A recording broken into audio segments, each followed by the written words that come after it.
আমাদের প্রেমের কথা চ্যানেলটির সকল প্রকারের পাঠ গল্প দেখতে আমাদের চ্যানেলটি সাবস্ক্রাইব করে পাশে থাকা বেল আইকনে ক্লিক করুন। বিশাল আকৃতির কাবাট খুলে দেখিয়ে দিয়ে বলল দর্পণ। সিয়াসা এক দৃষ্টিতে দেখে যায় লোকটি নীরব শাস্তির ধরন। সবকিছু দেখিয়ে দিয়েই দর্পণ বের হয়ে যায় রুম থেকে। কিছুক্ষণ থম মেরে বসে মিলান দেহটি টেনে সিয়াসা এগিয়ে যায় কাবাটের কাছে। এই কাবাট আগে সবসময় তালাবদ্ধ থাকতো। দর্পণের ঘরে সবকিছুর চাবি থাকলেও এটার চাবি কখনো দিত না। এর জন্যই দিত না। মিলান হাসি ফুটে উঠল ওষ্ঠপুটে। হাত বাড়িয়ে আলতো ছুঁয়ে দিল পোশাকগুলো। সবগুলো পোশাক সে যেমনটা পরে তেমন। তন্মধ্যে কার্টুন প্রিন্টেড তার নাইট ড্রেসগুলো রয়েছে। এগুলো দর্পণ পছন্দ করতো না। রাতে প্রায়শই তার সাথে দেখা করার সময় নাইট ড্রেস পরে বেরিয়ে যেত। দর্পণ চোখ মুখ কুঁচকে দেখত পায়জামা শার্ট পরা বাচ্চা বাচ্চা আদলের মেয়েটিকে, আর বিরক্তি নিয়ে বলতো, এমন বাচ্চাদের মতো পোশাক কেন পরতে হবে? তখন সে রাজ্যের বিস্ময় নিয়ে বলতো, এগুলো বাচ্চাদের পোশাক, এগুলো তো বড়রা পরে রিল্যাক্সের জন্য। পুরনো কথা মনে করে হেসে উঠল সিয়াসা। কোথায় গেল আজ সেই মধুময় স্মৃতিগুলো? আজ দুজনের মাঝে এত দূরত্ব কেন? পুনরায় মেয়েটির চোখ দুটো টলমল হয়ে উঠল। তাদের ভালোবাসা কি হেরে গেল? দর্পণ এমনটা কি করে বলতে পারলো? শাওনিয়ে শাড়ি পরে বের হলো সিয়াসা। দেহ আর চলে না। সারাদিনের ধকলে শরীর ভেঙে চুরে আসছে। তখনই দর্পণ আসে তাকে খেতে ডাকতে। সে তাকায় দরজার দিকে, চোখ নামিয়ে অনীহা প্রকাশ করে মিহি স্বরে বলল, খিদে নেই, খাবো না। দর্পণ চুপচাপ শুনে বেরিয়ে যায় কক্ষ থেকে। সিয়াসা টলমলে চোখে সেদিকে তাকিয়ে থাকে। আর কত এমন দর্পণকে আর কতদিন সহ্য করতে হবে? সে কি ওভার রিয়াক্ট করে ফেলেছে? বরাবরের মতো এই লোকটির এত নির্লিপ্ততা, গাম্ভীর্যতা যে তার সহ্য হয় না। দেহ ভেঙে চুরে আসতে চাইল। চুপ করে গিয়ে বিছানায় শুয়ে পড়ল। তার ঠিক 5 মিনিট পরে পুনরায় দর্পণের আগমনে সে চোখ তুলে তাকায়। কাপড় বদলে খাবার নিয়ে এসেছে, তার জন্য এনেছে। দেহ খানিকটা চঞ্চলতা অনুভব করে। দর্পণ খাবারের প্লেট নিয়ে সোজা সিয়াসার পাশের বিছানায় বসে। সিয়াসা উঠে বসে। সে উঠে বসতে দর্পণ তার মুখে খাবার তুলে দেয়। থমথমে মুখে বলে, না খেয়ে আবার অনুশোচনা আরো বাড়িয়ে দিও না। এমনিতেই বুকটা ভার হয়ে আছে। আমার জেদের কারণে তোমায় জোরপূর্বক এই সম্পর্কে আবদ্ধ হতে হয়েছে। সিয়াসা আর পারে না এগুলো নিতে। এতদিন কি কম গিয়েছে? তার উপর থেকে ফুপিয়ে কেঁদে উঠল সে। 2 মাস আপনি আমার সাথে যোগাযোগ করেননি, কখনো খোলামেলা কথা বলেননি। অন্যদিকে বাবার প্রতিনিয়ত চাপ প্রয়োগ করায় আমি বাধ্য হয়েছি বিয়ের জন্য রাজি হতে। আপনার পথ চেয়ে থাকবো কিভাবে, যেখানে আপনি সব সময় বিয়ের ব্যাপারে অনাগ্রহ প্রকাশ করে গিয়েছেন? তাহলে বলতে পারেন আমি বাবার সাথে কি নিয়ে লড়বো, যখন আপনার সঙ্গই আমার সাথে ছিল না? আমি তোমায় বলেছিলাম আমি সব ঠিক করে দেব। কিন্তু যখন আবার প্রয়োজন ছিল আপনি তখন আমার পাশে ছিলেন না। চাকরি ছেড়ে দেয়াকে তুমি পাশে থাকা বলছো? সত্য তো এটাই যে আপনার জব আপনার first priority. You are right. আমার জব আমার ফার্স্ট প্রায়োরিটি। তাহলে সেই প্রায়োরিটি লিস্টে আমি কোথায়? তুমি সেই প্রায়োরিটি লিস্টের কোথাও নেই সিয়াসা, কারণ তুমি সকল কিছুর ঊর্ধ্বে। তুমি বলতে আমার জীবন বুঝি। আমার জীবন থাকলেই তো আমি থাকবো, আর আমি থাকলেই তো আমার জব থাকবে। সেখানে জব নামক এই তুচ্ছ এক জিনিস আমার জীবনে তোমার উপস্থিতি অনুপস্থিতিতে কিভাবে প্রভাব ফেলতে পারে? সিয়াসা ফ্যাল ফ্যাল করে তাকিয়ে থাকে দর্পণের দিকে। শেষ লোকমাটা মুখে তুলে দিয়ে দর্পণ চোখে চোখ রেখে মিহি স্বরে বলে, তুমি খুব সরল সোজা সিয়া। তুমি দুনিয়াটাকে যেমন ভাবে দেখো দুনিয়াটা তেমন নয়। তুমি অবাধে চলাফেরা করো, চিন্তা ভাবনা ছাড়া সিদ্ধান্ত নিয়ে ফেলো। এই যে তুমি বিগত মাসগুলোতে লাগাতার নির্দ্বিধায় একটা ছেলের ঘরে আসতে যেতে, রাত নেই দিন নেই। তুমি জানো তুমি খারাপ কিছু করো না, আমি জানি আমি খারাপ কিছু করি না, কিন্তু দুনিয়ার মানুষ তো এটা জানে না। আর জানলেও এটা তারা মানতে চাইবে না। তারা তোমার চরিত্রের ওপর দাগ লাগানোর জন্য উঠে পড়ে লাগবে। আমাকে সব দিক বিবেচনা করে পদক্ষেপ নিতে হয় সিয়া। তোমার সম্মান, খুশি, স্বাভাবিক জীবনের ফ্লো বজায় রেখে আমায় কাজ করতে হয়। কিন্তু আফসোস তুমি আমায় কখনো বোঝার চেষ্টাই করনি। তুমি ক্লান্ত মনে হয়। বিয়ে বাড়ির সারাদিনের ধকল গিয়েছে, টেক রেস্ট বলে সশব্দে দরজা লাগিয়ে বেরিয়ে গেল দর্পণ। জোড়া ব্যাতের দ্বিতীয় প্রহরটা মিনির দিকে তেড়ে আসতেই মিনির চোখ বন্ধ করে চিৎকার দিয়ে উঠল, কইতেছি কইতেছি, মাইরেন না, থামেন থামেন, কইতেছি। তাড়াতাড়ি বল। ওই আফার সাথে দর্পণ ভাইজানের ঝামেলা হওয়ার পর থেকে দর্পণ ভাইজান আমার কাছে আফার খবর নিত, কেমন আছে কি করতেছে এইসব। হ্যাঁ, এই পরশু আফার জন্য বিয়ার জন্য প্রয়োজনীয় সব কিছু দিয়ে গেছে, আর কাউরে কইতে মানা করছে। আর হোনেন হোনেন, আফা না দর্পণ ভাইজানের ছোয়া হলুদে গায়ে লাগাইতেছে। এই বুদ্ধি আমার। দর্পণ ভাইজান আমার অনেক প্রশংসা করছে।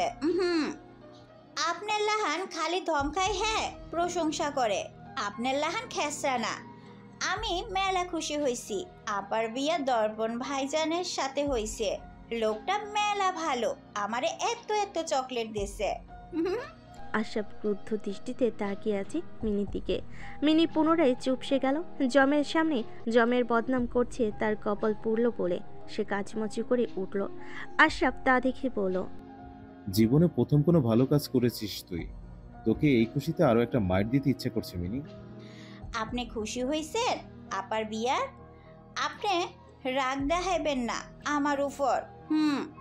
আশরাফ জবাব দেয় না, হেলতে দুলতে বেরিয়ে যায় ঘর থেকে। মিনময়ী ভর্ত দেহে চুপসে বসে আছে বারান্দায়। আশরাফ সেই থেকে তাকে রাগান্বিত দৃষ্টিতে দেখছিল। নিশ্চিত লোকটা ধরে ফেলেছে। সেও আগে থেকে সব জানতো। মিনি হলো ছোটোখাটো একটা বিটিভি নিউজ চ্যানেল। তার কাছে কেউ যদি কোনো কথা লুকাতে বলে, সেই কথা যতক্ষণ পর্যন্ত কাউকে না বলতে পারবে ততক্ষণে সে শান্তিতে এক গ্লাস পানিও খেতে পারবে না। কথা লুকানো তার দ্বারা অসম্ভব। তাই তো আপাকে বলতে না পেরে মিনময়ীকে বলেছে। এতে তার পেটটা একটু শান্তি পেয়েছে। উন্মুক্ত উদরে উত্তপ্ত দুটি হাতের স্পর্শ পেতেই মিনময়ী নড়েচড়ে উঠল। হাতের বিচরণ অস্থির, ঘাড়ে অবিরত ঠোঁটের স্পর্শে মেয়েটি স্বল্প সময়েই অনুভূতিতে কাবু হয়ে পড়ল। ছোট্ট দেহটি গুটিয়ে সেটে গেল বলিষ্ঠ বক্ষপটে। আশরাফের কপাল কুঁচকে যায়। মিনময়ী নেতিয়ে পড়ে।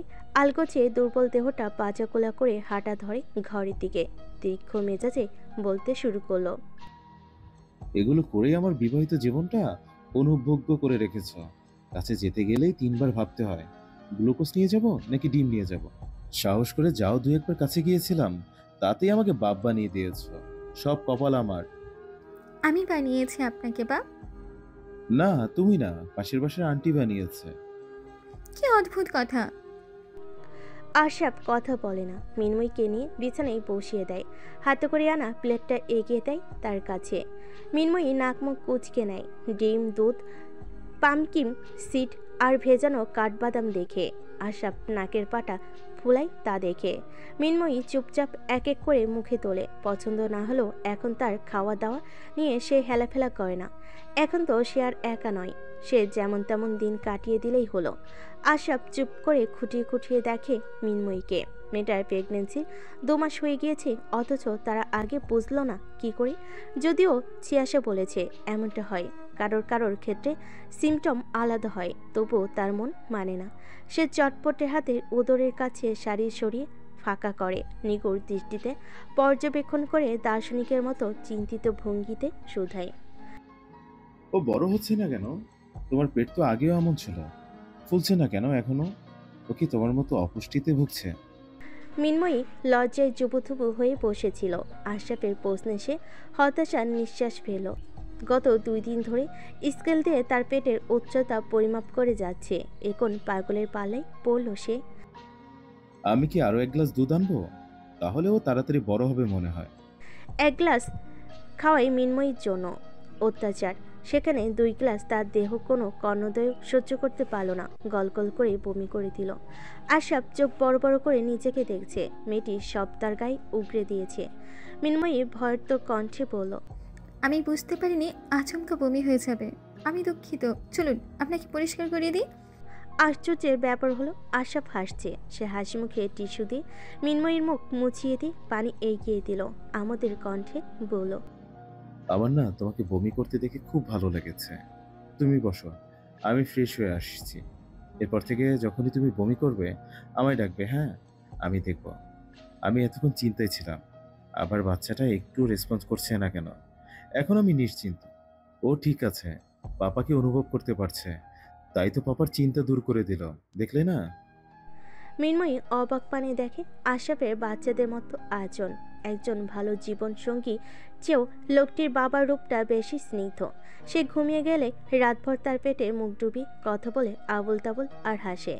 বাবা হওয়ার আনন্দে ভুলে বসে যে এতে তার ঘুমে বিপত্তি ঘটে। রাতের বিষাদময় মুহূর্তগুলো ভুলতেই ঘুমের আশ্রয় নিয়েছিল সিয়াসা। ফুলে ফুলে সজ্জিত বিছানায় একা শুয়ে আছে সে। অপরপাশ একদম মসৃণ ফুলের পাপড়িগুলো অনড়। কেউ ঘুমায়নি এখানে। বুক ভরা দীর্ঘশ্বাস নিশ্চিত হয়। ফ্রেশ হয়ে ঘর থেকে বের হয়। সকাল বাজে 7টা। পুরো ঘর ঘুরে দেখল কেউ নেই।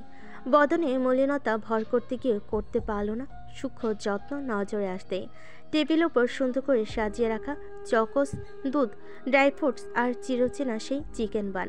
বাবার অনুপস্থিতিতে যে মানুষটা একটা মেয়ের সকল বদ অভ্যাস বহাল রাখে, নিঃসন্দেহে সেই পুরুষ উত্তম জীবনসঙ্গী। প্রিয় মানুষটির প্রতি মুগ্ধতায় আচ্ছন্ন মেয়েটির ধ্যান ভঙ্গ হয়। ঘর ঝনঝনি ওঠা বেলে চমকে দরজা পানে তাকায় মেয়েটি। তপ্ত আলোয় রোদ ঘেঁষা জৌলুস পুরো ঘরময়। সূর্যের তেজময় হালকা থেকে ধরনের এই প্রান্ত তখনও অবমুক্ত। দ্রুত পা ভেঙে দরজার কাছে যায় সিয়াসা। খুলতেই বাবার পাণ্ডুর বিবর্ণ মুখশ্রী ভেসে উঠল। পাশে আশরাফ হাসি মুখে দাঁড়িয়ে আছে। সিয়াসা মলিন হাসল বাবার হাতে থাকা চিকেন বান রুটি দেখে। সাইফ মেয়ের আদ্যপ্রান্ত চোখ বুলে হাতে থাকা বানটি এগিয়ে দেয়। চোখ মুখ একদম শুকিয়ে গিয়েছে, চলো বাসায় চলো। কিছু খাওয়া হয়নি নিশ্চয়ই। এখানে থাকলে না খেয়েই থাকতে হবে। কোনো মানুষ আছে যে খাবারের খেয়াল রাখবে? মৃন্ময়ী আর নতুন বুয়া মিলে পরোটা আর গরুর মাংস ভুনা করেছে। তোমার কি ভালো লাগে না খেতে? চলো, এখানে থাকার কোনো প্রয়োজনই নেই। একদিনই চোখ মুখ শুকিয়ে গেছে। আশরাফের কণ্ঠে মৃদু অবাকের রেশ। সাইফ তীক্ষ্ণ নজর ফেলে শ্যালকের দিকে। দুলাভাইয়ের দৃষ্টি দেখে আশরাফ আবার চুপ হয়ে যায়। মৃন্ময়ীর অসুস্থতার কারণে বাড়িতে বোয়া রাখা হয়েছে, যেন মৃন্ময়ীর ওপর চাপ না পড়ে। মিনিরও পরীক্ষা সন্নিকটে। সিয়াসা চাপা উষ্ণ নিঃশ্বাস ফেলে বলল, খেয়ে থাকি না খেয়ে থাকি, এটাই এখন আমার ঘর পাপা, এটাই আমার জীবন। আমি কোথাও যাব না এখান থেকে। তাছাড়া তোমার মনে হয় দর্পণ আমায় না খাইয়ে রাখবে? বের হওয়ার আগে আমার জন্য নাস্তা তৈরি করে রেখে গিয়েছে, যেটা আমার করা উচিত ছিল। এমনকি আমার অভ্যাস বহাল রাখতে তোমার মতো চিকেন বান ও এনে রেখেছে। তারপরেও তুমি অবজ্ঞা দেখাবে তার প্রতি? সাইফের চোখে মুখে বিতৃষ্ণা। মুখাভঙ্গি দেখলেই বোঝা যায় কথাগুলো সে কানেই তোলেনি। নিজের জেদে অটল থেকে বলল, তাহলে তুমি একটা ফ্রডের সাথে সারা জীবন কাটাতে চাইছো? যে তোমায় ঠকিয়ে বিয়ে করেছে। তুমি না বললেও আমি ঢের জানি তুমি এই বিয়ের ব্যাপারে কিছুই জানো না। তোমায় ফাঁসিয়েছে ও। কেউ ফাঁসায়নি আমায় পাপা। আমি কোনো বাচ্চা নই যে আমায় ফাঁসানো যাবে। আমি নিজে হাতে এবং সজ্ঞানে ওটাতে সাইন করেছিলাম। এসব কথা বাদ দাও। মামু ভেতরে এসো, বাইরে দাঁড়িয়ে আছো কেন? মেয়ের ঘরে আসবে না? সিয়াসা আলতো হেসে বলল, এই অনুভূতি ভিন্ন। এটা তার নিজের সংসার, নিজের ঘর। ভাবতেই যেন দায়িত্ববোধ আপনা আপনি ভর করলো। সাইফ বিরক্তি প্রকাশ করলো, নাকচ করে বলল, এই ঘরে ঢোকার ইচ্ছা আমার নেই। আমি তোমায় নিতে এসেছি, চলো খাবে আমার সাথে? না খেয়ে আছি আমি, তোমার সাথে খাবো বলে। খিদে পেয়েছে। মানে আমার ইচ্ছে আছে। আশরাফ মিনমিন করে বলল। সাইফ কটমট করে তাকায় আশরাফের দিকে। আশরাফ পোকাশোকা হাসলো। শুনেছি তোমরা এই ঘরে আগেও এসেছিলে। সিয়াসা গম্ভীর মুখে বলল। সাইফের চোখে মুখে বিস্ময়, রাগে দেখা গেল। কপট তেজ দেখিয়ে বলল, ও, আমার নামে কান ভাঙানো হয়ে গেছে তাই না? কত বড় সাহস আমার মেয়ের কাছে আমার নামে কান ভাঙায়। ওকে তো আমি কোর্টে উঠিয়ে ছাড়বো। বাজে কথা বলা বন্ধ করো পাপা। কেউ তোমাদের নামে কান ভাঙায়নি। আর না খেয়ে বসে থাকার কি মানে? এটা কেমন ছেলে মানুষই? আমি তোমায় ছাড়া খাবো না, চলো আমার সাথে শিয়া। সিয়াসা দীর্ঘশ্বাস ফেলে ডাইনিং টেবিলের উপর সাজিয়ে রাখা খাবারগুলোর দিকে তাকায়। বাবার দিকে দৃষ্টি ফিরে কঠোর গলায় বলল, ঠিক আছে, আমি তোমার সাথে নাস্তা করেই চলে আসব। তুমি জোর জবরদস্তি করবে না আমায় থাকার জন্য। আমার সংসার এটা পাপা, এটা আমায় দেখে রাখতে হবে, নিজের হাতে গুছিয়ে নিতে হবে। দিন শেষে মানুষটাকে আমি ভালোবাসি। এটাই কি যথেষ্ট নয় তোমার জন্য পাপা? সাইফ মোট কথা শুনতে চায় না। দর্পণের পক্ষে কোনো কথা। মেয়ের কথা অগ্রাহ্য করে তারা দিয়ে বলল, হয়েছে হয়েছে, এখন চলো। এমন একজনকে ভালোবেসে বড়াই করছো যেন সে ফেরেশতা, আসলে তো একটা ফ্রড। যেমনটা তুমি চরিত্রহীন, লম্পট, দায়িত্বহীন। পুনরায় আশরাফের ফোন কাটায় সাইফ তেতে উঠল। কটমট করে তাকাই আশরাফের দিকে। সে কি ওই ফ্রডের মতো নাকি কাপুরুষ? সে তো তার শ্বশুরের সামনে থেকে তার মেয়ের বিয়ের খাবার খেয়ে দিয়ে বিয়ের আসর থেকেই তার মেয়ে নিয়ে পালিয়ে গিয়েছিল। সে তো বীর পুরুষ, আর দর্পণ কাপুরুষ। অথচ দুজনেই একই কাজ করেছে, শুধু পদ্ধতি ভিন্ন। এই শালা, তুমি আমার দলে নাকি ওই ফ্রডের দলে? তুমি কি আমায় গালি দিলে দুলাভাই? প্রজেক্টের টাকা চাই না বুঝি? গালি কেন দেব? তুমি তো আমার শ্যালক, মানে শালা, তাই তো বলেছি। তুমি ভুল মিনিং বের করছো আমার কথার। না দিলেই ভালো। এশিয়া, তোর ঘরের ওই অভদ্র মহিলাকে আমায় দিয়ে দে।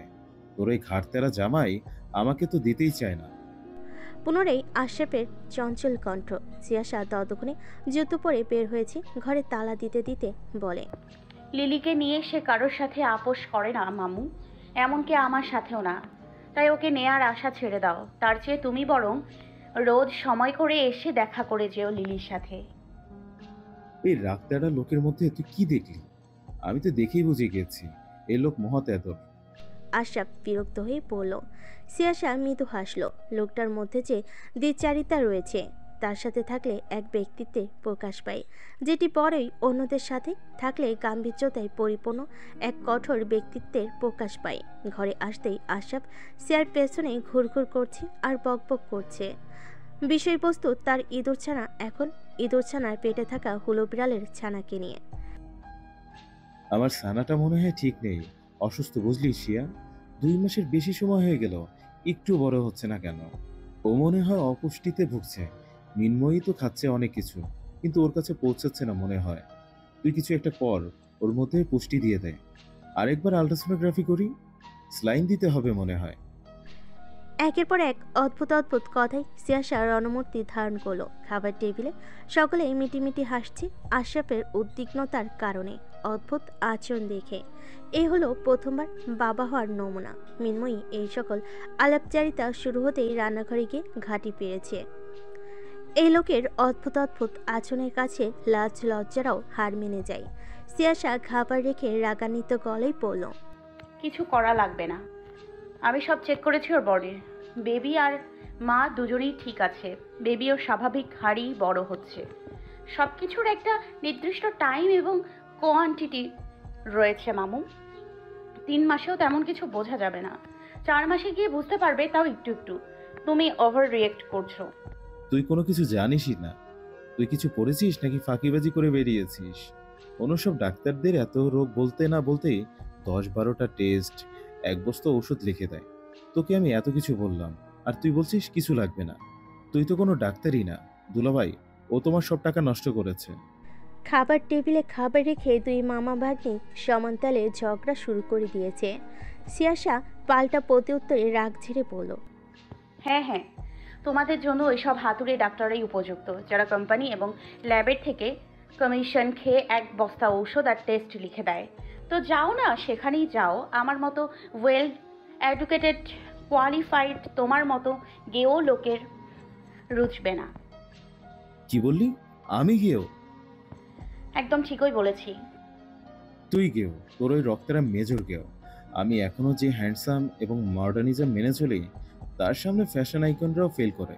কারণ তারা গ্রামের লুঙ্গি আর ফতুয়ার ফ্যাশন আইকন। সিয়াসা মুখ বাঁকিয়ে বাঁকিয়ে বলল। আশরাফ রাগে ফোঁসফোঁস করতে লাগলো। পরিবারের সকলে হাসি মুখে উপভোগ করে তাদের গতকালের বিভ্রান্তময় অসম্মানীয় দিনটি যেন অচিরেই ফিকে পড়েছে ঘরের ছিয়াশা নামক ময়ূক দূতের হাসির কাছে। তবে সাইফের মুখ থেকে দুশ্চিন্তার প্রলেপ যেন ক্রমেশই দৃঢ় হতে লাগলো। আশফাক আহমেদ তাকায় এক ঝলক তার দিকে, দীর্ঘশ্বাস বেরিয়ে আসে অন্তরস্থল থেকে। অদৃষ্টে কি আছে কেউ জানে না, তাই বলে বর্তমানকে নষ্ট করা বোকামি।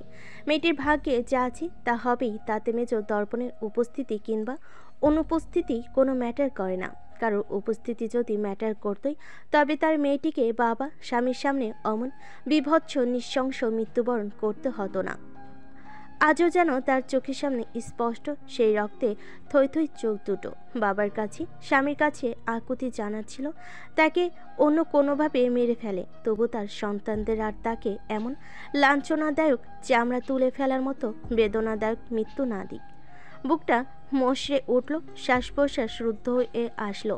মেয়েটির শেষ চাওয়া একটা স্বাভাবিক মৃত্যু ছিল, আর সে এতটা অসহায় ছিল যে মেয়ে সেই আবদারটিও সে পূরণ করতে পারল না। নিজের চোখের সামনে মেয়েটিকে তিলে তিলে মরতে যেদিন দেখেছিল সেদিনই সে মরে গিয়েছিল। বাকি জীবনটা চোখ কান বন্ধ করে কাটিয়েছে। এখন দ্বিতীয় মৃত্যুটা যেন তার গিন্নির সুস্থতা এবং হাসিমুখ দেখেই হয়। সাইফ এবং সে বেঁচে আছেই তো সিয়াসা নামক ছোট্ট পরীটির সুরক্ষার্থে, নয়তো তারা সেদিনে মরে যেত যেদিন তাদের হৃদয়টাকে কলুষিত করে ছিঁড়ে ছিঁড়ে খেয়েছিল। সিদ্ধান্ত নিল দর্পণের সাথে কথা বলবে। দর্পণকে কখনোই ট্রাই-7-এ যুক্ত হতে দেবে না। দরকার পড়লে এনামের পায়ে ধরে নাতনির সুরক্ষা নিশ্চিত করবে। ল্যাপটপে আটকে আছে নিগুড় নিষ্প্রভ সরু দৃষ্টিময়। একমনে কিছু একটা দেখছে, কি দেখছে জানা নেই, তবুও আন্দাজ করা যায় এমন নিষ্প্রভ চাহনি ওই একজনের জন্যই বরাদ্দ। স্ক্রিন থেকে দৃষ্টি সরিয়ে দৃষ্টি তাক করে ঘড়ির দিকে। 11টা বাজে। বুড়ো যুগল বিকৃত হয়ে গেল। সকালের নাস্তা এখন খাচ্ছে যে। ফোনে তীব্র সব্রঘাতে নিশ্চলতা ভঙ্গ হয়। ফোনটি রিসিভ করে দর্পণ উঠে দাঁড়ায়, বিনম্র ভঙ্গিতে সালাম দেয়। বিজেপি প্রধান কর্মকর্তা হাঁপছাড়া নেই নিঃশ্বাস ফেলল, ক্লান্ত কণ্ঠে শুধায়, মেজর এসএমএসটি দেখেছেন নিশ্চয়ই? জি স্যার। স্বভাব সুলভ দর্পণে নিরুদ্বেগ কণ্ঠস্বর। গতকাল রাতেই মেসেজ এসেছে সাইফ তার নামে মামলা দিয়েছে জোরপূর্বক বিয়ে করার অপরাধে। সাইফ মামলা জোরদার করার পূর্ণ চেষ্টারত। সেই একই জেদ আপনাকে কোর্টে উঠিয়ে ছাড়বে? দর্পণ নিরুত্তর তাকিয়ে থাকে জানালা ভেদ করে রানওয়ের চাবি চা বাগানের পর মাথা উঁচু করে দাঁড়াতে থাকা ছোট্ট টিলার দিকে। জায়গাটির সাথে যেন তার আস্ত এক অস্তিত্ব জড়িয়ে। কি করবেন ভেবেছেন কিছু? নো স্যার, এখানে ভাবার মতো কিছু নেই। সাইফ একরোগা অবুঝের মতো ব্যবহার করছে। আমি সত্যি লজ্জিত ওর এমন আচরণে। মেয়ের সুখটিকেই ওর আগে বিবেচনা করা উচিত, নাকি আপনাকে এভাবে হেনস্থা করা? তার এই আচরণে সত্যি আমার কোনো অভিযোগ নেই স্যার। সে একজন বাবা, সে তার জায়গা থেকে যেটা করেছে, যা ভেবে করেছে, আমি তাকে সম্মান করি। নিঃসন্দেহে সেখানে সন্তানের মঙ্গল লুকিয়ে, তাই তার কর্মকাণ্ডে প্রশ্ন তোলার ইচ্ছে বা অধিকার কোনোটাই আমার নেই। সে একজন বাবা, 6টাই তার অভিযোগের একরোখা এক জবাব।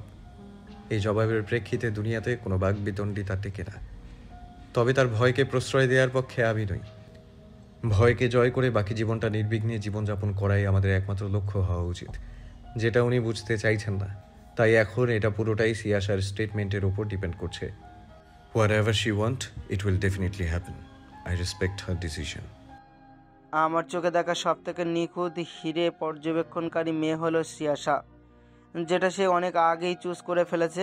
আপনি নিশ্চিন্তে থাকুন, সে বাবা এবং স্বামী দুজনকেই দুশ্চিন্তা মুক্ত করবে। She is a butterfly with so money happiness. Darpan Milan হাসে। হীরারূপী কয়লা সে। তার ভাগ্যটা খতিয়ে কয়েকজনে দেখেছে, দেখলে হয়তো তার এই জীবনের সাথে কেউ জড়াতো না। বিবেক হওয়ার পর থেকে সে কিভাবে নিজেকে করেছে, সেই হাড়ভাঙ্গা পরিশ্রমের দিনগুলো যে কতই না অভিশপ্ত ছিল। নিজেকে ভেঙেছে, করেছে, পড়েছে, উঠেছে, করতে করতেই তো ওই একজনের দেখা পেল। বড্ড লোভ হলো সুখ খোঁজার, তাই তো স্বার্থপরতা পাষণ্ডের মতো তার অনুমতিবিহীন তাকে জড়িয়েছে এই সম্পর্কে।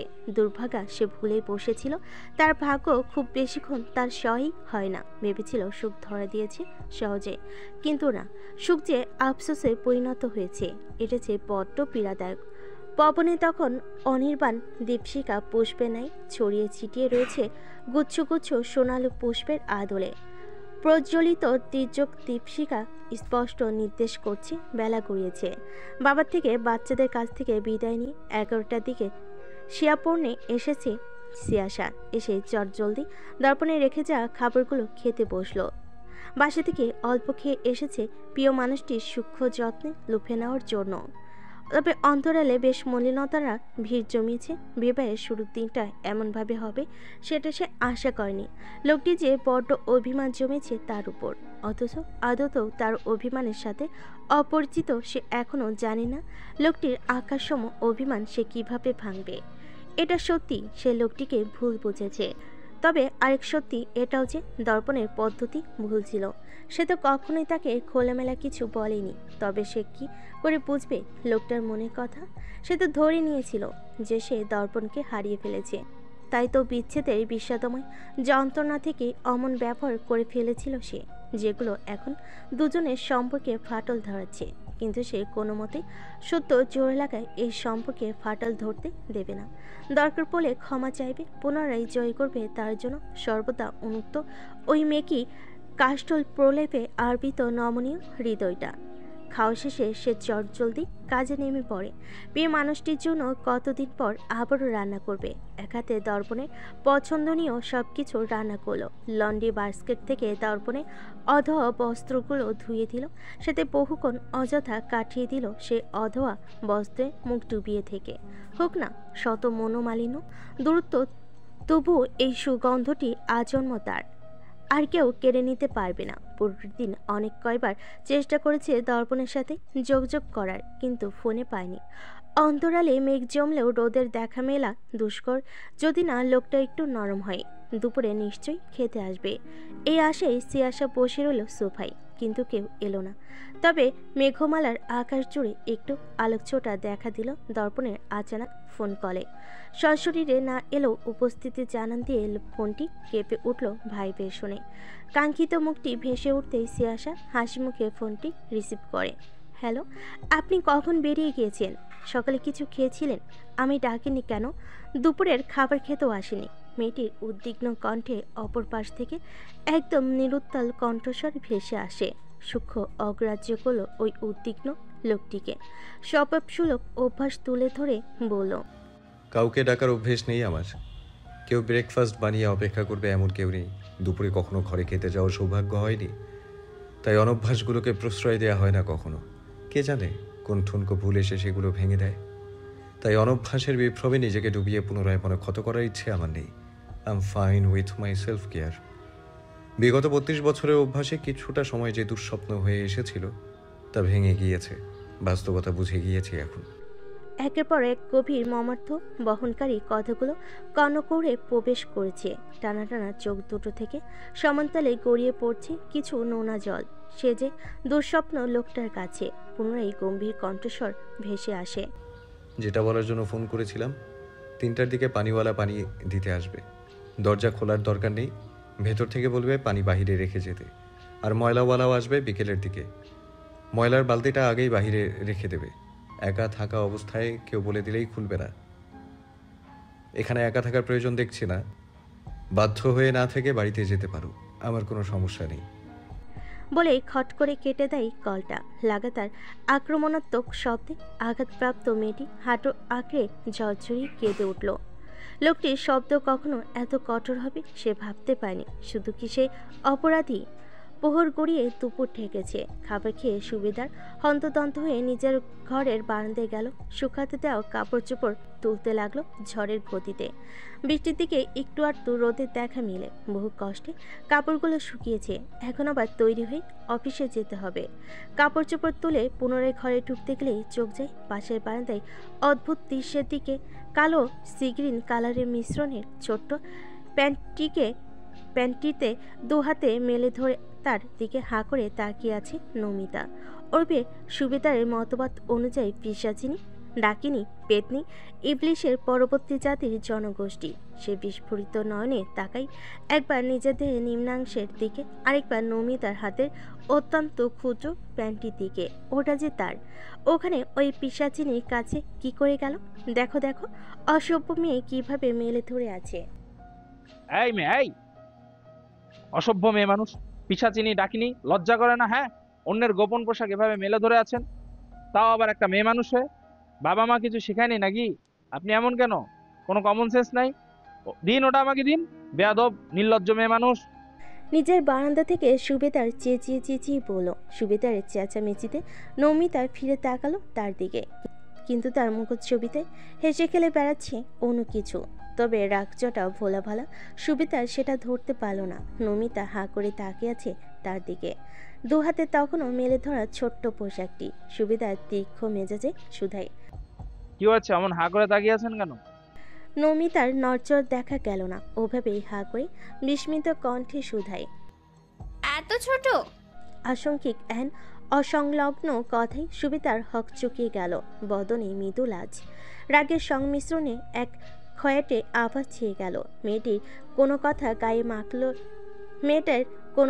গায়ে না মাখলেও এটি খুব গায়ে মাখল।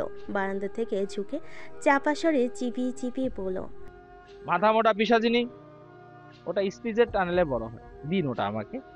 সুবিধার কথা শুনে নমিতা ওটাকে দু হাতে প্রসারিত করলো। তবে পরবর্তী প্রতিক্রিয়া যেন সুবিধারের আশাতীত ছিল। নমিতার চোখ বড় বড় আকারে ধারণ করলো, মুখের হা আগের থেকেও বড়।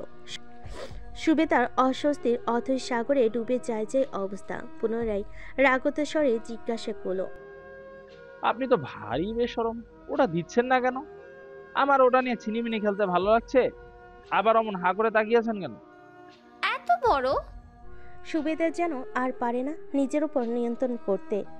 রাগে পায়ের কাছ থেকে ছোট ফেরি ক্যাকটাসের গাছটা তুলে ছুঁড়ে মারতে যায় নমিতার মাথায়। নমিতা ভয়ে চিৎকার করে বারান্দার দরজার আড়ালে লুকিয়ে পড়ে, চেঁচিয়ে বলে, পাগল লোক, আপনার মা আপনাকে এখনো বাড়িতে কেন রেখেছে?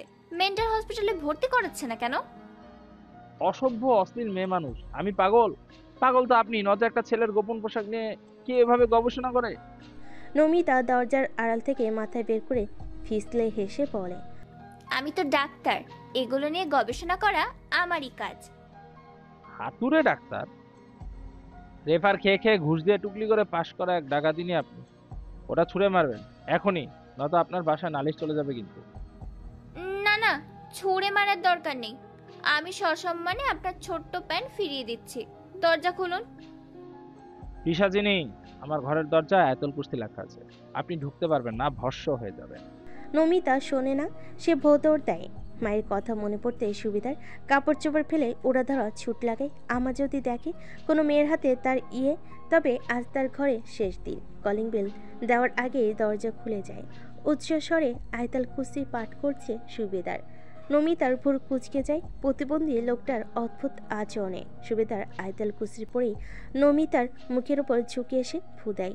আচমকা মুখের উপর ঝুঁকে আসে নমিতা ভয়েল দেহে মাথা পিছিয়ে নেয়। সেটি দেখতেই সুবেদার হৈ হৈ করে উঠল। দেখেছেন, আমার দোয়ার শক্তি আপনি সহ্য করতে পারেনি, তাই সরে গিয়েছেন বলে সে আরও জোরে জোরে দোয়া দরুদ পাঠ করতে করতে নমিতার হাত থেকে নিজের কাঙ্ক্ষিত জিনিসটা নিয়ে সশব্দে দরজা লাগিয়ে দেয়। আর নমিতা আহমক হয়ে দাঁড়িয়ে থাকে। পুরোটা দিন দর্পণের সাথে কোনো প্রকার যোগাযোগ হয়নি সিয়াসার। কখনো বিছানায় গড়াগড়ি করেছে, কখনো গুগলে আর্টিকেল পড়েছে, তো কখনো সোফায় শুয়ে শুয়ে টিভি দেখতে দেখতে ঘুমিয়ে পড়েছে। মাঝে একবার মিনি এসেছিল কোচিং থেকে বাসায় যাওয়ার পথে। কলিং বেল বাজতেই তন্দ্রা আচ্ছন্ন মেয়েটি ধরপড়িয়ে উঠল। শাড়ির আঁচল ঠিক করে হাওড় বেগে গিয়ে দরজা খুলল। বিশাল দেহি মানুষটি দাঁড়িয়ে, শ্যামলা মুখটি ঘেমে তামাটে বরণ ধারণ করেছে। সে মিষ্টি হাসলো দর্পণকে দেখে। তাকে পুরোপুরি আশ্বস্ত করে শব্দে আঘাতকারী ব্যক্তি দৃষ্টিতেও অগ্রাহ্য করলো। তাকে পাশ কাটিয়ে গট গট করে ভেতরে ঢুকে যায় দর্পণ। ঠিক 10 মিনিট পর ফ্রেশ হয়ে সিক্ত চুল মুছতে মুছতে বের হলো তাদের ঘর থেকে। হাতে 2 প্যাকেট আস্ত সিগারেট প্যাকেট দেখে কপাল কুচকাতে গিয়েও সিয়াসা বিরত রাখলো নিজেকে। দর্পণকে অন্য ঘরে ঢুকতে দেখে উৎকণ্ঠিত কণ্ঠে শুধায়, খাবার বেড়েছি, খাবেন না? খেয়ে এসেছি। আপনার পছন্দের অনেক খাবার রান্না করেছি, না খেলে সেগুলো নষ্ট হয়ে যাবে। নষ্ট হয়ে যাওয়ার ভয় থাকলে প্যাক করে রেখে দাও, দারোয়ান চাচাকে ডেকে দিয়ে দেবো, পথ শিশুদের দিয়ে দেবে। কেঁপে ওঠা ওষ্ঠাদয় দাঁত কামড়ে থামাই সিয়াসা। এত ন্যাকা কাঁদুনে হয়ে গেলে কি করে? নর্মাল একটা কথায়ও তার কান্না আসছে কেন? লোকটা তো ঠিকই বলেছে, নষ্ট হয়ে যাওয়ার থেকে তার বলা কথাটাই বেস্ট। তবে এতে কষ্ট পাওয়ার কি আছে? নেই কষ্ট পাওয়ার কোনো কারণ নেই, কষ্ট পাওয়া যাবে না। জোরপূর্বক হাসি ফুটিয়ে তুলল। পুনরায় শুধাই, ও ঘরে কেন যাচ্ছেন? ঘুমাবো। আপনার ঘর ওটা, এটা নয়। এমনিতেই জোরপূর্বক বিয়ে করার জন্য মামলা দেয়া হয়েছে। এক ঘরে ঘুমালে নিশ্চিত হ্যারাসমেন্টের মামলা দেবে। No more risk, I need peace. তো আপনি ভয় পাচ্ছেন? দর্পণ এবার ঘুরে তাকায়, নব আঁকড়ে ধরে কৌতূহলী কণ্ঠে জিজ্ঞাসা করে, কিসের জন্য মামলা? নাকি সে? দর্পণকে পুরো কথা শেষ করতে দেয় না, তার আগে সিয়াসা কড়া গলায় শাসিয়ে বলে, আমি মামলার কথা বলছি। ও না, মামলার থেকে বোধহয় কারোর আফসোস ভরা মুক্তি বেশি ভয়ানক হবে আমার জন্য। আপনাকে জীবনসঙ্গী হিসেবে পাওয়া কখনোই আমার জন্য আফসোসের বিষয় নয়, বরং জীবনের সবচেয়ে সুখকর পাওয়া। এটা বোঝানোর জন্য কি করতে হবে আমায় বলুন, যা বলবেন তাই করব। তবু এই কঠোরতার প্রলেপ সরে যাক। নয়ন দুটো অশ্রুসিক্ত সিয়াসার। দর্পণ উত্তর করে না, সশব্দে দরজা আটকে ঘরে ঢুকে যায়। বাবার সাথে রুট হয়েছে এই অভিজ্ঞতা জীবনে খুব কমই আছে সিয়াসার। সেই অনভিজ্ঞতাকে জোরদার করে তার জীবনে দর্পণের আগমন। প্রণয়ের কথা জানার পর বাবার সাথে বার কয়েক বাক বিতণ্ডা হয়েছিল, তেমনি আজও এক বাক বিতণ্ডা হয়। নিজের বৈবাহিক জীবনের বিদ্রুপ অবস্থা, মানসিক যন্ত্রণা, রাগ সব উগড়ে দেয় বাবার উপর। সাফ সাফ বলে দিয়েছে রাতের মধ্যে মামলা তুলে নিতে। তার খুশি কি সহ্য হয় না বাবার? বাবা কি চাইছে সে দর্পণকে ডিভোর্স দিয়ে দেবে? কোনো বাবা তার সন্তানের জন্য এমনটা কামনা করতে পারে? সাহেব তখন মিয়ে যায়, আর কিছু খুঁজে পেল না মেয়েকে এটা বোঝানোর জন্য যে এই সম্পর্ক তার জন্য হুমকি স্বরূপ। এখন যে কিছু একটা হলেই এনাম সোজা এই জায়গাটিতে হাত বসিয়ে দেবে, কারণ তার কাছে এখনও যা কিছু আছে তা এনামকে সর্বহারা করার জন্য যথেষ্ট। এটাই এনামের ভয়। বিধ্বস্ত অবিন্যস্ত মস্তিষ্ক শূন্য সিয়াসা কান্নারত গলায় বাবাকে বলে, একটা মেয়ের জন্য তার স্বামী, তার সংসার হয় তার আসল সৌন্দর্য। সেখানে মানুষটা তো গোটা আমিটার সৌন্দর্য বহন করে। দয়া করে আমার জীবনটা আর এলোমেলো করে দিও না পাপা। মামলা তুলে নেবে, দর্পণের সাথে সব ঝামেলা মিটিয়ে নেবে। হি নিডস আ ফ্যামিলি। আমার পরিবারটাকে তার পরিবার হিসেবে গড়ে তুলতে হবে। সেই সকল আনন্দ সুখ দেবে যা লোকটা আজ পর্যন্ত পায়নি। সাইদ প্রত্যুত্তর করেনি, তবে মেয়ের কথা ফেলেও দেয়নি। সকালেই মামলা তুলে নেয়, কিন্তু সম্পর্ক ঠিক করার কোনো আগ্রহ তার মাঝে দেখা যায়নি, এমনকি দর্পণের মাঝেও না। কাঠখোট্টা মেজরটি সিয়াসার উপর দয়া না হলেও সোমের বড্ড দয়া হয় মেয়েটির উপর। অবহেলা জর্জরিত 5টা দিন কাটিয়ে ফেলেছে সিয়া। তার ছুটি শেষ, 2 দিন হলো হাসপাতালে ডিউটি করছে। রোজগার নিয়ম করে দর্পণের জন্য খাবার রান্না করে যায়। আশ্চর্যময় ঘটনা হলো ফিরে এসে সে কোনো খাবার পায় না। লোকটা লুকোচুরি খেলছে তার সাথে। মেয়েটি উপভোগ করে এই ভালোবাসা লুকানোর ব্যর্থ চেষ্টা করা মানুষটার কার্যক্রম। ডিউটির প্রথম দিন সকালে ঘুম থেকে উঠে মাথার কাছে একটা কার্ড পায়, কিছু ক্যাশ টাকা পায়, সাথে গাড়ির চাবি, সাথে ফোনে ছোট্ট মেসেজরূপী হুঁশিয়ারি বার্তা প্রেরণ করে ড্রাইভার ছাড়া যেন না বের হয়। সে পালন করে অক্ষরে অক্ষরে প্রত্যেকটা কথা। তবে রাত হলেই যেন মলিনতারা ভিড় করে। প্রত্যেক দিন দর্পণ সেই একই রকম এসে কোনো কথা না বলে অন্য ঘরে চলে যায় ঘুমাতে। গুমট ভীতিকর বেরং বনের বর্ণটির চারিদিকে গাম্ভীর্যতার চড়াচড়ি। জনমানবে পরিপূর্ণ থাকা সত্ত্বেও এত গাম্ভীর্যতা বজায় রয়েছে বলে কি এটা পুলিশ স্টেশন? কক্ষের মাঝ বরাবর ডেস্কে বসা যুবকটির সরু দৃষ্টি সম্মুখে দাঁড়িয়ে থাকা 2 নারীর দিকে। ব্ল্যাক জার্কস, সাথে ব্ল্যাক টি শার্ট, গলায় ঝুলিয়ে রাখা brown and black check printed একটা স্কার্ফ, পকেটে 2 হাত গুজে মনোযোগী হয়ে এদিক ওদিক ঘুরে ঘুরে দেখছে। নাকে চকচক করছে সাদা পাথর, চুলগুলো ঢিলে ঢালা, হাত খোপা করা অগোছালো। চলাফেরার বেশভূষা বড়লোকের বিগড়ে যাওয়া মেয়ে মনে হলো। পাশেই সিধে সাদা কুর্তি পরা নারীটি বিবর্ণ মুখে অস্থিরতা নিয়ে দাঁড়িয়ে আছে। কিছুক্ষণ পর্যবেক্ষণ করে প্রশ্ন করলো, নাম কি?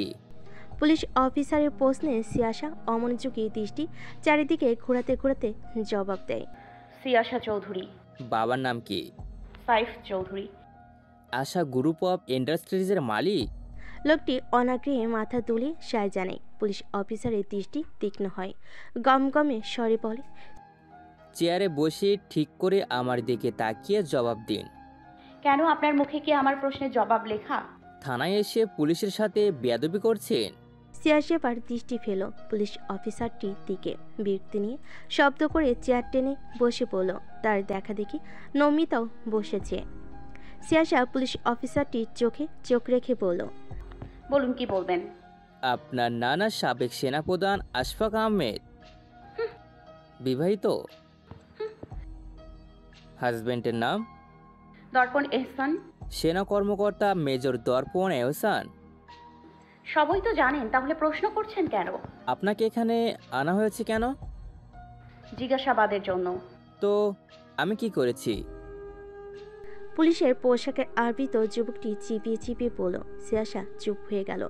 পুনরায় চারিপাশ ঘুরে ঘুরে দেখতে মগ্ন হয়। জীবনে প্রথমবার পুলিশ স্টেশনে এসেছে। বড্ড উৎসুক নজর তার। আগে কখনো দেখেনি যে।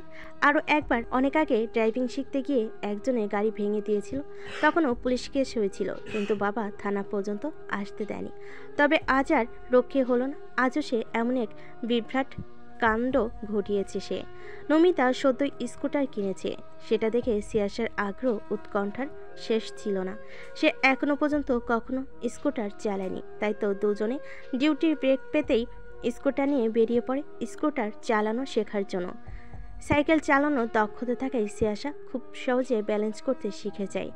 অমনি আনন্দে হৈ হৈ করতে করতে হাইওয়েতে উঠে যায়। মেয়েটি কখন রং সাইডে চলে যায় খেয়াল থাকে না। তখনই দ্রুতগামী এক বাইক তেড়ে যায় তার দিকে।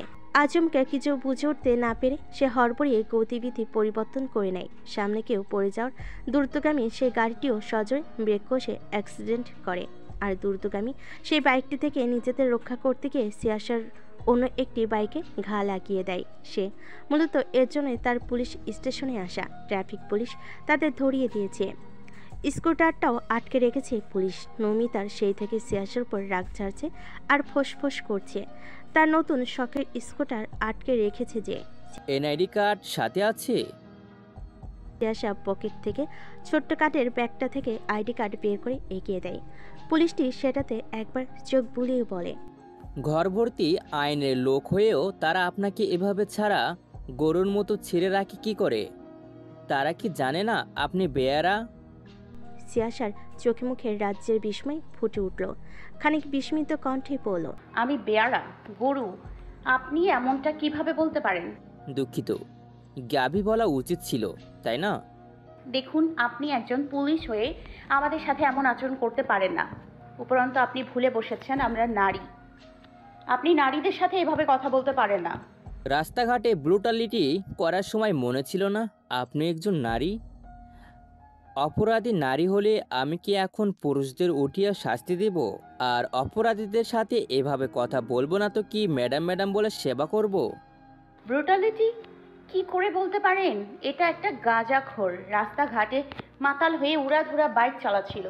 তার থেকে নিজেকে বাঁচাতেই তো আমি গাড়ি ঘোরাই। আর তখনই ওই বাইকটাতে ধাক্কা লাগে। আর আমি তো তাদের চিকিৎসার খরচ দিয়েছি, তবুও আমায় আটকে রেখেছেন কেন? আটকাবেন তো ওই শালা গাঁজাখোরকে।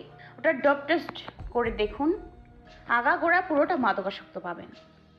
রং সাইডে গাড়ি চালালে দুর্ঘটনা তো ঘটবেই, এটা তো একবারও বললেন না। আপনি যদি রং সাইডে স্কুটার না চালাতেন তাহলে তো আর সম্মুখীন হতেন না, তাই না? আর তাকে কি করতে হবে সেটা আমি বুঝে নেব ম্যাডাম। সিয়াসা কথা বলে না, রোষের তোপে চুপ করে বসে থাকে। বাবার আর হাজবেন্ডের নাম্বার বলুন। তাদের নাম্বার দিয়ে কি করবেন? বাড়ি যাওয়ার ইচ্ছা থাকলে বেশি কথা না বলে নাম্বার বলুন। চোখ মুখ কুচকে নাম্বার বলতে লাগলো সিয়াসা। নাম্বার নিয়ে অফিসারটি পুনরায় জিজ্ঞাসা করে, কাকে ফোন দেব, বাবাকে না হাজবেন্ডকে? কাউকে না। ম্যাডাম তাড়াতাড়ি বলুন, না বললেও আমার কোনো সমস্যা নেই। আপনার লকআপে ঢুকিয়ে আমি কাজে যাব। আমার আরও কাজ আছে, আপনাদের পিছনে এত টাইম ওয়েস্ট করতে পারবো না। সিয়াসা অসহায় হয়ে পড়ল। বাবাকে ফোন দিলে বাবা তাকে প্রচুর বকবে, রাগ করবে। বাকি রইল দর্পণ। লোকটা তো তার সাথে ঠিকমতো কথাই বলে না, তার মানে কিছু বলবে না। খুশি হয়ে গেল সে, উচ্ছ্বাসিত হয়ে পড়ল। হাজবেন্ডকে দিন। পুলিশটি তার কথা মতো দর্পণকে ফোন দিয়ে জানায়। যদিও দর্পণকে সরাসরি পায়নি, তার অফিসে ফোন করতে হয়েছে তাকে। অফিসারটি এবার দৃষ্টি তাক করে নৌমিতার দিকে, বলে, আপনার কাকে ফোন করব? তাড়াতাড়ি নাম্বার বলুন তার। কাউকে করার দরকার নেই, আমার জন্য আমি একাই 100। পুলিশ অফিসারটি এবার রেগে গেল। তার সময় নষ্ট করছে এই বেয়ারা মেয়ে দুটো। রেগে গিয়ে ধমকে উঠল। নমিতা চুপসে গেল। তার বাবা যদি জানে সে এই কাণ্ড ঘটিয়েছে, স্কুটারে তালা দিয়ে রাখবে। সে অসহায় দৃষ্টিতে তাকায় সিয়াসার দিকে। সিয়াসা তাকে চোখে আশ্বস্ত করে অফিসারের উদ্দেশ্যে বলল, ওর বাবা এখন দূরে আছে অনেক, আর দোষ তো আমি করেছি, চালাচ্ছিলাম তো আমি। তাহলে ওর অভিভাবক কেন ডাকছেন? ওর কোনো দোষ নেই, ওকে কিছু বলবেন না প্লিজ। সিয়াসা তখন চঞ্চল দৃষ্টিতে চারিদিকে দেখছিল বসে বসে। অভিভাবক আসলে তাদের ছাড়বে। অনুপল বাদ সে পুলিশ অফিসারটিকে প্রবল উৎসাহে বলল, আমি একটু পুলিশ স্টেশনটা ঘুরে ঘুরে দেখি। আপনি কি পর্যটন কেন্দ্র এসেছেন যে এটা ঘুরে ঘুরে দেখতে হবে? আসলে আমি আগে কখনো পুলিশ স্টেশনে আসিনি, আমার খুব ইচ্ছা এটা দেখার। আচ্ছা, এখানে কি কয়েদিরা আছে? আমি একটু দেখা করি তাদের সাথে প্লিজ। এখানে চুপ করে বসে থাকুন। আপনি একজন অপরাধী, অপরাধীদের মতো থাকুন। বেশি বাড়াবাড়ি করলে লকআপে ঢুকিয়ে দিব। প্লিজ, আমি কাউকে কোনো ডিস্টার্ব করব না, শুধু একটু দেখেই চলে আসবো। পুলিশ অফিসারটি আর মানা করতে পারে না, রাজি হয়ে যায়। মেয়েটির বাবা, নানা, স্বামী সকলের কথা অনেক শুনেছে সে। মেজর দর্পণের সাথে কয়েকবার সাক্ষাৎ হয়েছে। লোহার শিক আঁকড়ে সিয়াসা ডাগর ডাগর চোখ মেলে দেখছে কয়েদিদের। অন্তরালে দয়া অনুভব হলো বেশ। তেমনি কয়েদিরাও অবাক হয়ে দেখছে মেয়েটিকে। সিয়াসা মলিন কণ্ঠে জিজ্ঞাসা করে, আপনাদের কি খেতে দেয় না? এত শুকনা কেন আপনারা? কয়েদিদের রুগ্ন গুন্ডাদের মতো মুখগুলো ছোট হয়ে গেল। অসহায়ত্ব প্রকাশ করে বলল, যা দেয় তা খাওয়ার মতো না। কেন, কি খেতে দেয়? দুটো পরোটা, রুটি আর পানি ডাল, এগুলো খাওয়া যায়? আসলেই খাওয়া যায় না। সিয়াসার প্রচুর মায় হলো। মলিন মুখে ছুটে যায় পুলিশ অফিসারটির কাছে। মৃদু রাগ নিয়ে বলল, আপনারা তাদের ঠিক মতো খেতে দেন না কেন? শুধু রুটি আর পানি ডালে কি তাদের দেহের পুষ্টি চাহিদা সম্পূর্ণ হয়? আপনার কি মনে হয় তাদেরকে আমরা কনসার্ট করতে এখানে আটকে রেখেছি? না। তাহলে কিসের জন্য? শাস্তি দেওয়ার জন্য। সিয়াসার সহজ সরল স্বীকারোক্তি। ও, আমি কি তাদের বিরিয়ানি রোস্ট খাইয়ে শাস্তি দেব? তবুও তাদের বেঁচে থাকার জন্য অন্য সব খাবারের প্রয়োজনীয়তা রয়েছে। আপনি বুঝি ডাক্তার? শুনে বেশ অবাক হলাম। নর্মাল একটা কথা শুনে আপনি অবাক হয়েছেন, শুনে আমিও অবাক হলাম বেশ। আপনার ক্যারেক্টারের সাথে আপনার পেশা মানাচ্ছে না, তাই বললাম। কেমন ক্যারেক্টার আমার? We what? অফিসারটি আরও কিছু বলতে যাচ্ছিল, তার মাঝে প্রবেশদ্বার থেকে গটগট করে ঢোকে মেজর দর্পণ এহসান। অফিসারটি তৎক্ষণাৎ দাঁড়িয়ে যায়, প্রগাঢ় হেসে হাত বাড়িয়ে দেয়। দর্পণ মৃদু হেসে হ্যান্ডশেক করে। অফিসারটি কৈফিয়তের সুরে বলে, স্যার, এত ছোট্ট একটা বিষয় নিয়ে এই পর্যন্ত আনার ইচ্ছা ছিল না আমার, কিন্তু আপনি জানেন আমাদের যে কোনো পরিস্থিতিতে ফর্মালিটিস মেনটেন করতে হবে। সরি বলে লজ্জিত করবেন না অফিসার, এটা আপনার ডিউটি, আপনি যে কোনো পরিস্থিতিতে পালন করবেন। আমাকে বলুন কোথায় কি ফর্মালিটিস পূরণ করতে হবে, আমি করে দিচ্ছি। সিয়াসা একবার তাকিয়েছিল দর্পণের দিকে, এরপর আর তাকায়নি। দৃষ্টি চুরি করে এদিক ওদিক দেখছে। সুবেদার শানিত দৃষ্টিতে তাকায় নমিতার দিকে। এই পিশাচিনীরা কোন লেভেলের? বকাটে স্যারকে পুলিশ স্টেশনে এনে ছেড়েছে। ছিছি, মেয়ে মানুষ হয়ে পুলিশ স্টেশনে আসতে হয়েছে, এদের জাত গেল। পাড়া প্রতিবেশীর মুখে মুখে থাকবে এখন। ফর্মালিটিস পূরণ করতে করতে দর্পণ পুরো ঘটনা শোনে। বাঁকা চোখে তাকাই চেয়ারে হেলান দিয়ে বসা পা দোলাতে থাকা মেয়েটির দিকে। একদম রিল্যাক্স মোডে রয়েছে, যেন সে কিছুই করেনি। ফর্মালিটিস পূরণ করে দর্পণ বিনম্র কণ্ঠে বলল, আই এম সরি অফিসার, আমার ওয়াইফের জন্য এতগুলো মানুষকে ভোগান্তিতে পড়তে হলো। এমন ঘটনা আর কখনো ঘটবে না, এর নিশ্চয়তা আমি দিচ্ছি। যারা আহত হয়েছে তাদের চিকিৎসার ব্যবস্থাও আমি করে দিচ্ছি।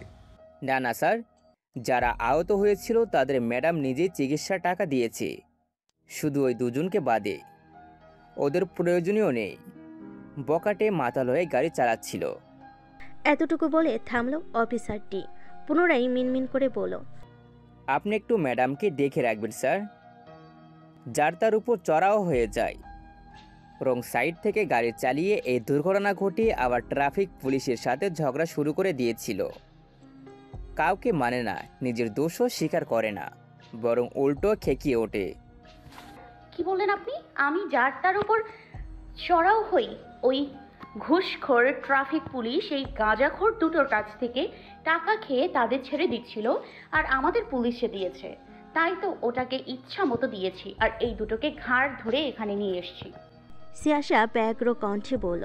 দর্পণ তাকে চোখে শাসাই চাপা স্বরে ধমকে বলল, শারাব সিয়াসা, আমি কথা বলছি না? আপনি দেখছেন না উনি সত্যটা জানে না? দর্পণ প্রত্যুত্তর না করে পুলিশ স্টেশনে সকল ঝামেলা মিটিয়ে সিয়াসাকে নিয়ে বেরিয়ে যায় স্টেশন থেকে।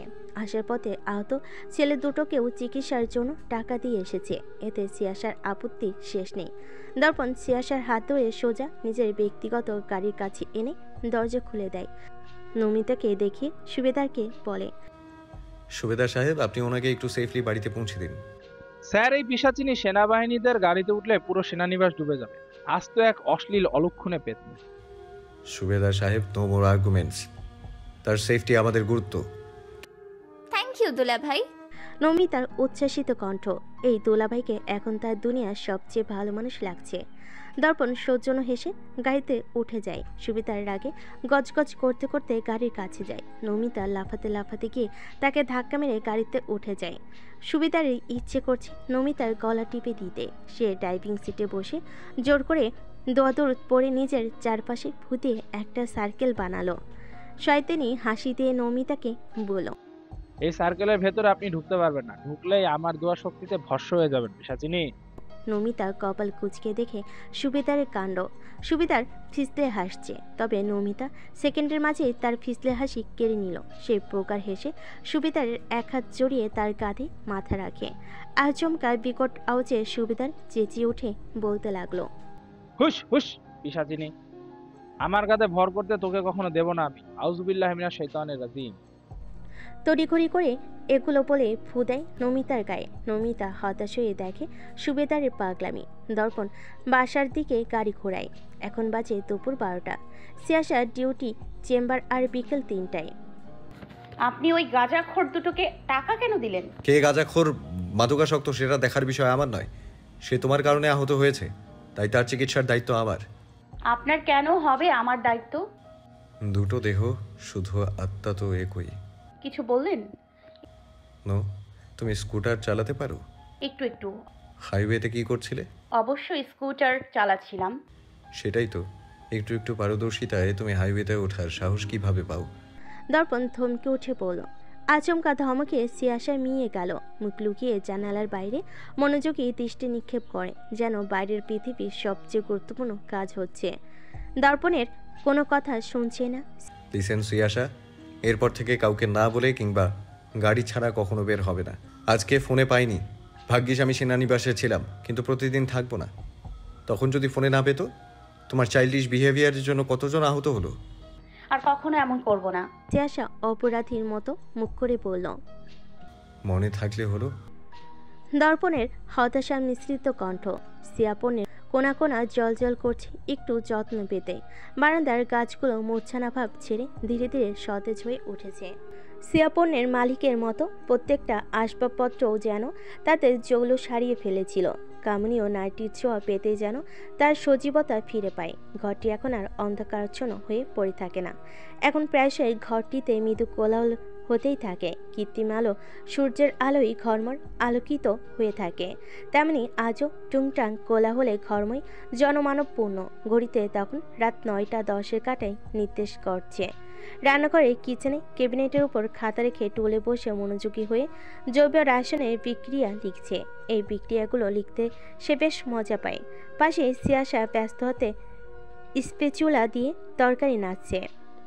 মিনি কেমিস্ট্রি পড়া বাদ দিয়েছে, এখন সিয়াসাই পড়ায় তাকে। কোচিং বন্ধ করেছিস কি কেমিস্ট্রি স্যারের জন্য? মিনি লেখা থামিয়ে এলোমেলো দৃষ্টি ফেল। এসব বিষয়ে কথা বলতেও তার ইতস্ততা হয়। নিজেকে বাজে মেয়ে মনে হয় তার। মিনমিন কণ্ঠে বলল, কেন ডিস্টার্ব করে? তেমন কিছু না ফা, সে কখনোই ডিস্টার্ব করে না, শুধু তাকিয়ে থাকে। এক্সট্রা কেয়ার দেখায় কোচিংয়ে, এটা আমার ভালো লাগে না। আর তাছাড়া সিলেবাসের আর বেশি বাকি নেই, তাই এই বাকি কয়টা মাস আপনার কাছে পড়লেই হয়ে যাবে। এই মাস না কয় মাস আমি তোকে জিজ্ঞেস করেছি? পরীক্ষার আগ পর্যন্ত পড়বি। মিনি মাথা নাড়ে। সিয়াসা কাজ করতে করতে একবার মিনির দিকে তাকায়। সত্য চোখে চশমা নিয়েছে, চোখের সমস্যা দেখা দিয়েছে, সেদিন ডাক্তার দেখে চশমা এনে দিয়েছে। সে বিদ্রুপ করে বলল, আমি পড়তে পড়তে ডক্টর হয়ে গেলাম, তবুও চশমা লাগলো না, অথচ তুই এ লেভেলে কমপ্লিট করতে পারলি না, এর মধ্যে চোখে চশমা লাগাতে হয়েছে। আমি যদি সেট টপ বক্স না খুলেছি এবার, স্টার জলসা জি বাংলা সিরিয়াল দেখা একেবারে বন্ধ করব। আপনার সব কথা ওই স্টার জলসা আর জি বাংলায় কেন শেষ হয়? যেমন তোর দিন শুরু আর শেষ হয় সিরিয়াল দেখে, বেশি কথা না বলে ওটা শেষ কর, বাসায় যেতে হবে, রাত হয়েছে অনেক। মামা যাওয়ার পথে নিয়ে যাবে বলছে। তোর ভাষা এত সভ্য হলো কি করে? আজকে আমার মন ভালো নেই তাই। সিয়াসা বামে ডানে মাথা নাড়ে মিনির কথায়। এই মেয়ে সজ্ঞানে স্বাভাবিক মস্তিষ্কে কখনো শুদ্ধ ভাষায় কথা বলে না। বিগত সপ্তাহটা প্রতিদিন দর্পণের জন্য অপেক্ষা করতে করতে সিয়াসার একঘুম হয়ে যায়। তবে আজ সপ্তাহের সেই নিয়ম ভঙ্গ হয়। দর্পণ 10টার দিকে ঘরে চলে আসে। লুকিং গ্লাসে এক নজর দেখে সিয়াসা দ্রুত দরজা খুলে দিল। আদৌ শিখত পতন দর্পণে। বাইরে বৃষ্টি হচ্ছে মনে হয়।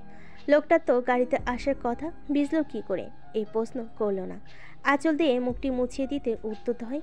বিগত দিনগুলোতেই সর্বক্ষেত্রে প্রত্যাখ্যান পেল, আজ পেল না। মুছে দেয় মুখের উপর বিন্দু বিন্দু পানির কণা। দর্পণের চঞ্চল দৃষ্টি ঘরের দিকে। একটিবারও দৃষ্টিপাত করেনি মাখন রঙা বেরং মুখটির দিকে। মোছা হতেই সে সিয়াসার হাতে একটা ব্যাগ দিয়ে গটগট করে ভেতরে ঢুকে যায়। গ্রোসারি আইটেম কিনে এনেছে। সিয়াসা স্থির পানে দর্পণের গমনের দিকে তাকিয়ে থাকে।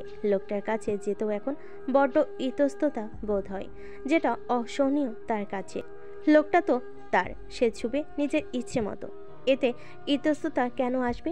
রোজকার মতো আজও দর্পণ ফ্রেশ হয়ে ফোন হাতে অন্য করে ঢুকতে যায়। আর সিয়াসা খাবার টেবিলের পাশে খাবার বেড়ে দাঁড়িয়ে থাকে। আজও দাঁড়িয়ে আছে। পেছন থেকে বলে, খেতে আসুন। খিদে নেই। ফিরতেই প্রতি উত্তর আসলো বটে, কিন্তু অস্বাভাবিকভাবে। দর্পণ চমকে পিছনে তাকায় কিছু ভাঙা শব্দে। লাইট স্পাইসি মিক্সড ভেজিটেবল তার পছন্দের তালিকার ঊর্ধ্বে থাকা খাবারের বাটিটা মেঝেতে ভেঙে চুরমার হয়ে পড়ে আছে। শীতল দৃষ্টি নিক্ষেপ করে টলমল অশ্রুসিক্ত নয়ন দুটোতে।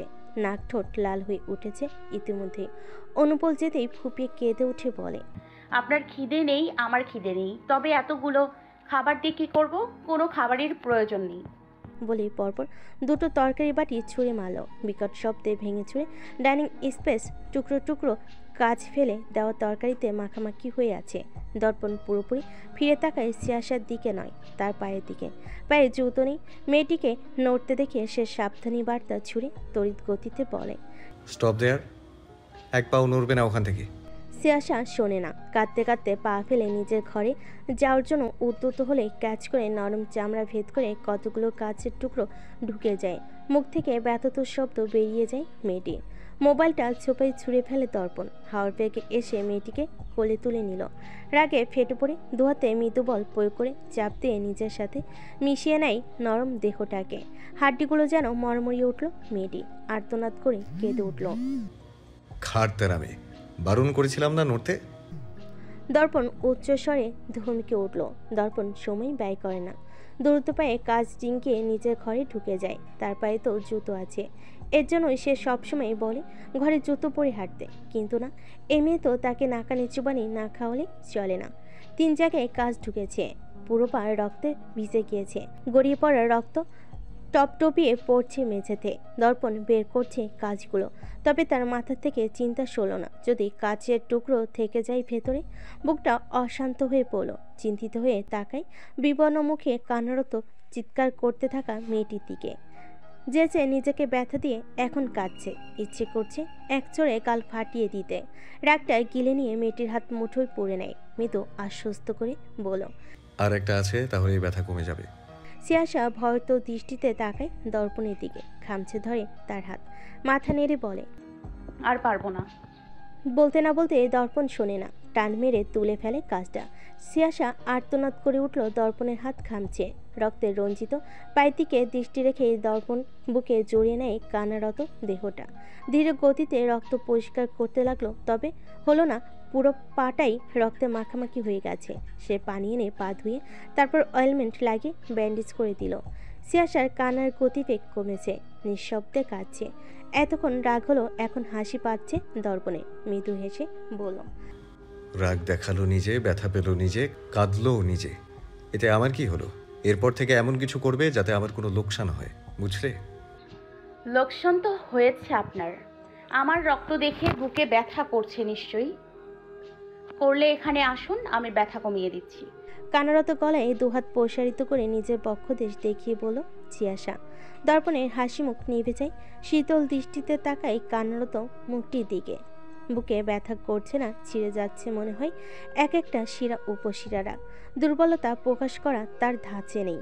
পুনরায় গম্ভীর গলায় বলল, সকালে হাসপাতালে গিয়ে চেক আপ করিয়ে নিতে হবে, নত শিওর হওয়া যাবে না কাজ সব বের হয়েছে কিনা। আর একটা ব্যথার ওষুধ খেতে হবে। কিছু হলেই ব্যথার ওষুধ খেতে হয় না। না খেলে সারা রাত ব্যথায় ছটফট করে কাটাতে হবে। ভাত খেয়েছিলে? না। দর্পণ বেরিয়ে যায় ঘর থেকে। ফিরে আসে এক প্লেট ভাত আর খাসির মাংস ভুনা নিয়ে। এই দুটোই বেঁচে ছিল। যাক, আলহামদুলিল্লাহ, আজ রাত চলে যাবে। চিয়াশার সামনে বসে নীরবে খাইয়ে দিতে শুরু করে। চিয়াশাও চুপচাপ খেয়ে নেয়। তখনও মাঝে মধ্যে নাক টানছে। খাওয়া শেষে হাতের উল্টো পিঠে মুখ মুছিয়ে দিয়ে ওষুধ এগিয়ে দেয়। সেটি নিয়ে চিয়াশা থমথমে মুখে বলে, আমি একজন ডক্টর, অথচ আমার সেবা আপনি করছেন। পৃথিবীর সবচেয়ে বাজে অদ্ভুত কম্বিনেশন সিয়াশা চৌধুরী আর ডাক্তারি। সবাই এটা কেন বলে? Because this is an universal truth. Plate হাতে নিয়ে দর্পণ বেরিয়ে যেতে যেতে বলে। হাতের টান পড়ে দর্পণ পিছু ফিরে তাকায় সদ্য কান্না করা মুখটির দিকে। নিখুঁত দৃষ্টিতে দেখে এক সপ্তাহের চেহারার উজ্জ্বলতা, চঞ্চলতা, সৌন্দর্য কেমন মলিন হয়ে গিয়েছে। মিহি স্বরে জিজ্ঞাসা করে, কিছু লাগবে? আজ এখানে ঘুমান।